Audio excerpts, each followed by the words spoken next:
Patuloy na nagbibigay serbisyo, pag-asa at saya.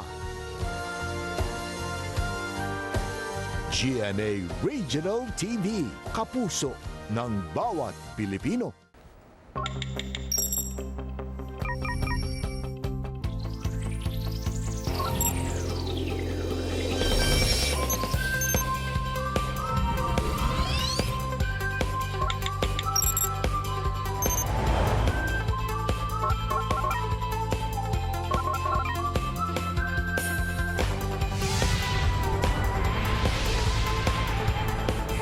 Kini ang GMA Regional TV Live. Good morning mga kapuso, it's Thursday, April 30. Hilabihan gyud kadali mudagan sa panahon, di ba? Pipila ka adlaw pa lang gani dihang misulod ang Abril ug atong gilusad ang atong programa GMA Regional TV Live. Karon anaanta sa katapusan nga adlaw ning buwana.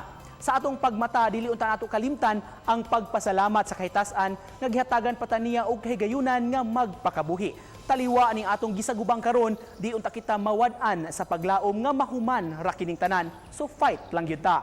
Sa atong mga kapuso sa Central ug Eastern Visayas, good morning kaninyong tanan ug salamat kaayo sa paghimo kanamo nga parte sa inyong kabuntagon gikan Lunes hangtod Biyernes alas 8 sa buntag. Yuni karong adlaw kay makauban nato ang usa ka artista ug usa ka politiko nga pareho og apelyido. Ambot kahakon paryente ba ni silang duha? Samtang ato sabsayran ang aksyon sa simbahang Katoliko nga matabangan ang sitio Zapatera sa Barangay Luz nga naka-lockdown tungod sa daghang COVID-19 positive cases. Samtang unsa kang dagan sa panahon karong adlaw. Base sa extended weather forecast sa Pag-asa DOST, makasinati og partly cloudy ang Metro Cebu kun diin ang temperatura ana sa 27 ngadto sa 33 degrees Celsius. Doon na sab kitay masinati nga pagtutaligsik karong adlaw. Ug nunot sa balik-balik nga pahimangno sa gobyerno kun walay igong rason aron mugawas sa balay, magpuyo lang yuta sa sulod sa atua. Karon ato nang sugdan ang BizTalk kauban akong partner Cecil Kibod Castro. Sil.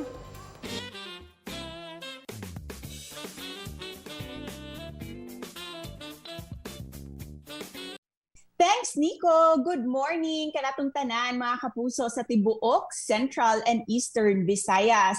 Hinaot nga nagmalinaw ng inyong morning ug syempre mas malinaw pag yun inyong kabuntagon kay nakatutok kamo dinhi sa BizTalk sa GMA Regional TV Live. Ug karong buntaga mga kapuso, atong hinabion si kapuso artist Ken Chan ug ang iyang kasinatian isip usa ka anak nga nag-amuma karon sa iyang amahan nga nanginahanglan og medical attention sa kahaang mga pamaagi o kahaang mga solusyon nga ilahang nahuna-hunaan aron mahatagan og amuma ang iyahang amahan kay karong panahon lisod kaayo nga mag-adto-adto og mga hospital o kaha magpakonsulta sa mga doktor. Busa kana ang atong saon karon.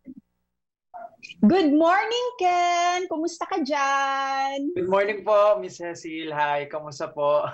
Okay naman po, maayos naman po ako with my family. Kasama ko po sila lahat kami dito sa isang bahay po dito sa bahay namin sa Quezon City po. Ayan. It's so good to see you safe and healthy, Ken. And you know, we are so relieved. We are so relieved, Ken, na after your self-quarantine that you did, no? When one of your co-actors was tested positive of COVID-19, di ba? You immediately self-quarantined yourself. We're so relieved that you are okay. Pero Ken, with this, it goes to show talaga that no one is exempted of the virus, even celebrities like you. So ano yung mensahe mo, Ken? Kasi maraming mga discrimination cases these days, no? How can you tell the public to refrain from discriminating those who are infected and even our frontliners? Sana ito yung panahon na huwag tayong magkanya-kanya. Ito yung panahon na dapat selfless tayo. Especially, paano ba tayo makakatulong? Siyempre, hindi naman po tayo pwedeng lumapit sa mga naapektuhan ng COVID-19. Kahit naman po sino takot magkaroon ng virus. Kahit po ako, takot din po ako magkaroon ng virus at mahawaan. Pero paano nga ba tayo makakatulong para ma-inspire natin yung mga tao, yung mga karamihan? very powerful tool po talaga for me yung social media. Simpleng positive o simpleng pag-post ng mga salita ng Diyos, simpleng pag-encourage na lumaban pa yung mga taong hindi mahirap yung pinagdadaanan sa araw-araw because of COVID-19. Let's talk about your family. You mentioned that they have helped you and supported you while naka-self-quarantine ka. Yes po. Ito naman, ikaw naman, as a son, paano mo sinusuportahan yung parents mo, especially your dad, since we all know that your dad needs medical attention way back pa the pandemic happened, right? Ano yung mga challenges and the ways and the means and the plans that you've made to make it easier for him, especially if kailangan niya ng consultation and other medical attention? Mahirap dahil nakakakaba. Hindi mo maalis yung kaba dahil talagang, especially dito sa Metro Manila, talagang mataas ang cases ng COVID-19, especially sa mga hospitals. Punong-puno talaga ngayon. Kaya nakakatakot talagang pumunta sa mga hospitals po ngayon. And pero may mga ways naman po para hindi mahawa. So sinusunod po namin yung mga rules and regulations po nila. Ayan, all out love talaga from a son, no, to his father. Yes, opo. Ayan, usapang all out tayo, Ken. Kasi all out ka talaga na performer, no? Especially sa All Out Sundays. What can we expect sa All Out Sundays online? And of course, every day nakakasama ka din namin sa Meant to Be. Yes po, at sobrang best effort po talaga kami sa All Out Sundays po dahil gusto po namin makatulong bukod sa makatulong tayo sa mga naapektuhan po ng COVID-19 virus. Gusto po natin silang pasayahin kahit paano. Sobrang nakakalungkot na kasi yung mga nangyayari at sobrang nakakapanghina ng loob.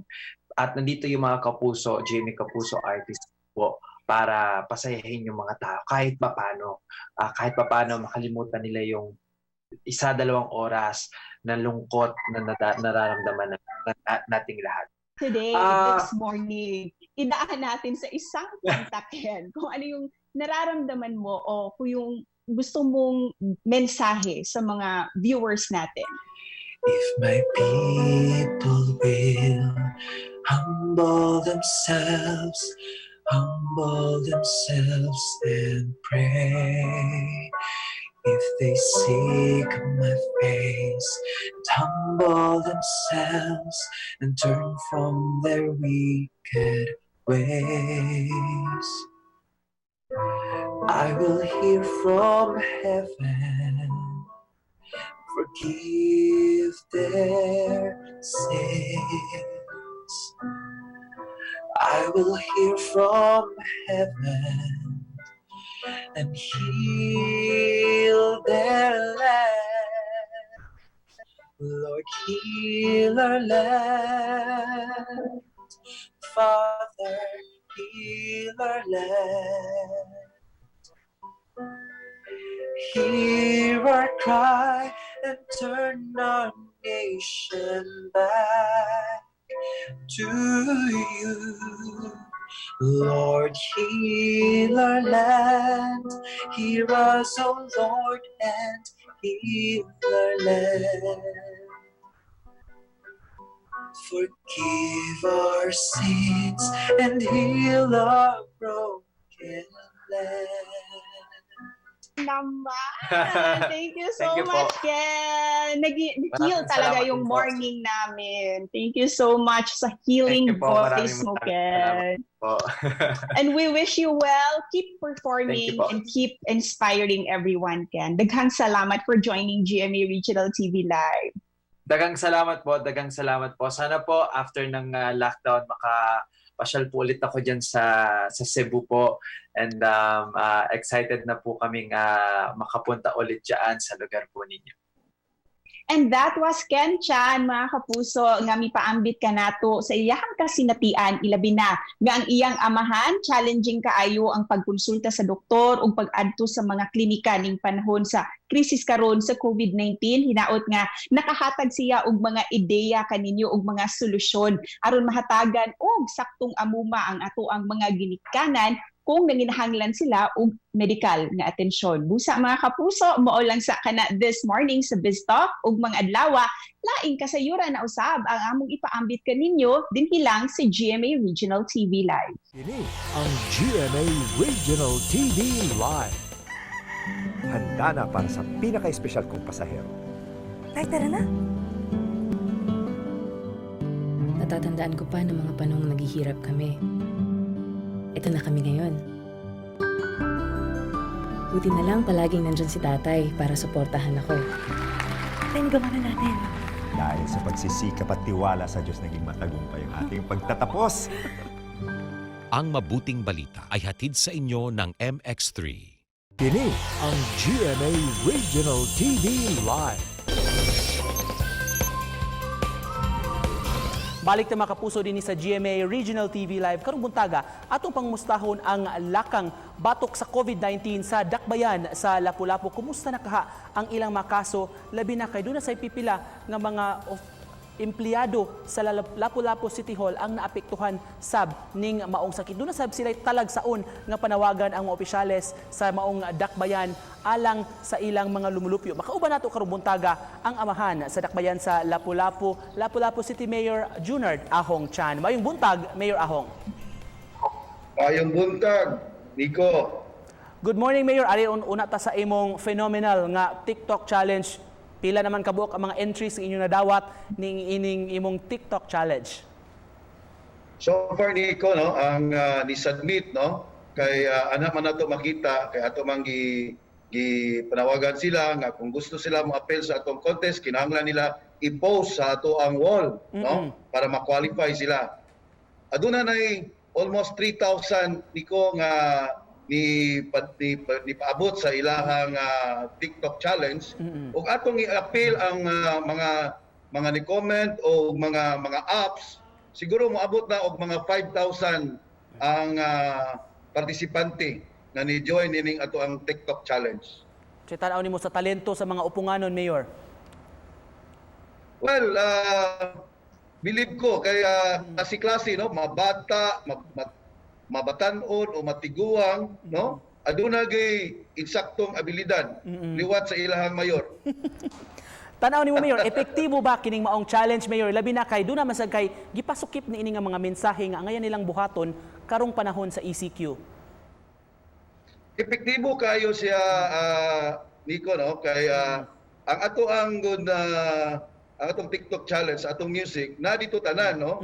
Maghugas sa silang kamot, magsulod sila silang mask, distansya sila, magsulod sila silang balay. Kaya doon ay curfew, no? Very simple message, pero masud gyud sa mga hunahuna sa atong mga kaigsunang upunganon. Karon, Mayor, arita sa inyong mga kaso, unfortunately, murag nagkasakasab ang kaso sa COVID-19 sa Lapu-Lapu. Unsay mga lakang nga gihimo ninyo sa Dakbayan?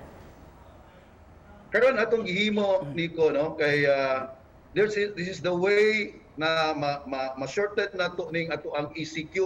So gusto nato nga mahuman. So no datay game plan nga ato ang gihimo, no? Ang atong game plan mao kining magkandak kita og mass testing. Nangandam na ta karon sa ato ang mass testing, ang atong mga facilities, no, for the isolation ato na pong giandam. Kay kung once nakita mo gud nato nga kargadong mga kaso, mga asymptomatic, no, nga wa gyud mga sintomas, so mo na nga ang sulbad dinhi mag-mass testing ta unya katong ng mga nagpositibo ato silang i-isolate. Mayor, unfortunately, Mayor, pipila sab sa mga nagpositibo diha sa Opon, mga empleyado ninyo sa Lapu-Lapu City Hall, o gani usa na niini katong migawas sa social media ang imong acting head sa CSWD, si Ma'am Amabeth Quizon. Kumusta, Mayor? Di ba maapektuhan ang atong pagserbisyo sa publiko nining pipila sa atong mga frontliners nga naapektuhan sab? Wala man, Nico, ang atong mga frontliners doon na sila mga backup, no? In kaso o mataptan sila, doon ay ilahang bali ka-alternate, no, sa maong trabaho. Padayon ang ato ang pagserbisyo yapon sa ato ang mga upunganon, no. Di nato malikayan nga ato mga frontliner di magina to matag-an no nga sila mataptan nining maong virus. In terms of mga hinabang, Mayor, kumusta? I understand, bibisita sab ka sa mga isla, labi na atong weekend, paghatag sa pagtunol og hinabang sa atong mga constituents. Well, ang ato ang isla sa Olango, Nico, hapit uban sa mga barangay, kompleto na ang atong hinabang nga gisaad na to nga one sack of rice, no, which is 50 kilos of rice, no. So nauna og kakompleto ang sa Islas Olango gumikan sa kagamay ra sa mga lumulupyo na nakaron diri sa ato sa mainland. Ang uban na ana sa ikaunom nga wave, Okay. mga siguro nakatag na tag mga 30 kilos. Hopefully within 2 to 3 weeks mahuman na pod ang ato ang distribution sa ato ang hinabang sa ato mga kaigsuonan. Panawagan nimo, Mayor, sa mga upunganon karong panahon na. Akong panawagan sa atong mga kaigsuonang upunganon nga mohangyo po ninyo sa kinasing-kasing ang inyong nga kitang tanan magkayusa ug magkahugpong nining pagkumbati nining coronavirus. Way laing paagi nga ato ning masumpo nga mapakgang kining makalilisang nga virus pinaagi sa ato ang pagtuman sa panawagan sa atong gobyerno nga just stay at home and be safe. Mayor, di na mo palabyo ni higayon kay mangayo mi diri by special request gikan sa mga kapuso dinhi sample, Mayor, sa imong famous TikTok challenge, labi na sa imong mga talagsaon gyud nga mga dance steps, Mayor. Okay. Hinaot mahatagan mo nimo og kahigayon. Sige, Mayor, go ahead.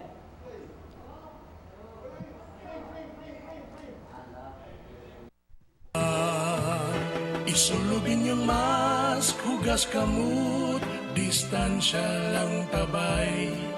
Ang curfew gipatuman, sulod na sa inyong balay. Ako ang yuon, upunganon, magiusat ang tanan. Kini para masigurong kadaugan. Isulubin yung mask, hugas kamot.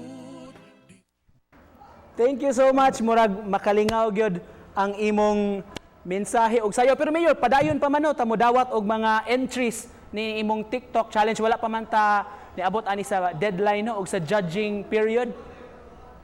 Actually, Nico, sugdan na nato pag hasas kung kinsa ang mga nidaog, no? First, second, third, and also the top 80s nga ni participate. Pero murag lisod-lisod gyud ni ang judging og deliberation ani Mayor kay daghan man kang nindot nga mga entries.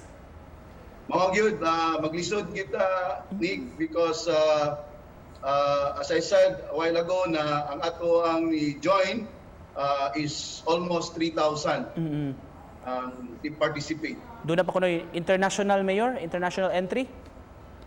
Yes, naay mga taga-gawas, naay mga taga-Australia, ay taga-America, no, nga i-appeal, no? And also natay mga local outside Cebu, dunay mga taga-Bohol, taga-Siquijor nga ni-join sa maong competition.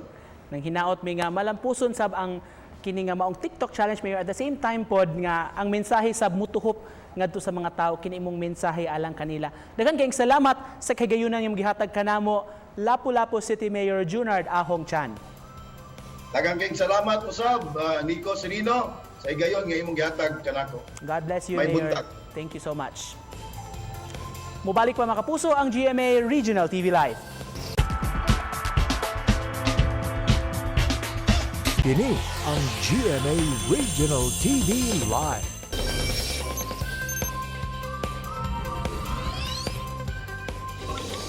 Balik na mga kapuso din sa GMA Regional TV Live. Ding panahon sa ECQ ug krisis nga nasinati karon sa atong nasod. Lain nga mga grupo ang milusad og lain-lain sab nga mga advokasya ug mga lakang pagtabang sa labing nang ginahanglan. Karong buntaga atong kumustahon ang mga efforts nga gihimo sab sa Archdiocese of Cebu pinaagi sab sa kahugpungan sa mga lay people o mga laiko sa simbahan. Makauban nato karong buntaga ang chairperson sa Commission on the Laity, si Ma'am Fe Barino. Good morning, Ma'am Fe. Good morning, Nico. Good morning natong tanan nga nagtanaw karon. Mayong buntag, Ma'am. Unang pangutana, unsa nay lakang kumusta na mga efforts nga gihimo sa simbahan inabagan natong mga laiko sa Commission on the Laity labi na ni atong gilusad nga tabang sa Oplan Zapatera sa Barrio Luz?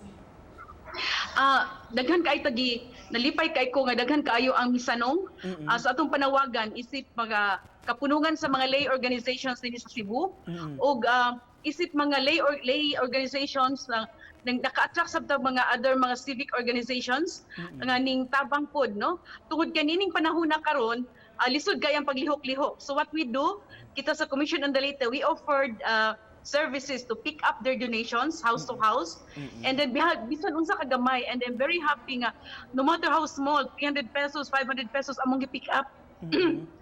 Og usab dili lang mga laiko hasta sa mga kaparian, personal nila ning tabang sab sila. This is really a united effort no for all of us na ining panahon na nga kining pandemic nato nga sukad-sukad karon pa nato na sinati og naka-experience ni og nindot sab kaayo nga panagtinabangay sa mga katawhan. How do they get in touch with you, ma'am, kumuhatag sila sa mga donasyon? O mga nag-unang panginahanglanon sa mga mulupyo diha sa may Zapatera sa Barrio Luz? Ang sa Zapatera, diha dayon sa atong panawagan naghatod na ta didto og mga goods no. Kay amo man gyud gipangutana og unsa ilang gikinahanglan. So batod pa ilang kinahanglan bugas, mga pagkaon. So last Friday naghatod na ta didto good for 1,040 families no. Kay there are about 800 families nga atong identified og mga nanag-abang didto mga 204. So 1,040 ka beneficiaries atong gihatdan didto og mga bugas, mga canned goods, napayluto nga pagkaon, gihatdan nato mga tubig ug uban pa no. And that's the first atong ipanghatod og isunod nato og hatod didto ang mga toiletries na sad, mga shampoo, sabon ug mga alcohol no. So that's for Oplan Zapatera. But aside from that, ning rise up na po niya itong panginahanglan sa Cebu City Jail, mo na nga dugang ang among paningkamot nga ma-touch nato ang ma-reach nato ang tanan nga mga sektor aron magkatinabangay aron dinalian mangud kaayo bitaw ning panginahanglan niko.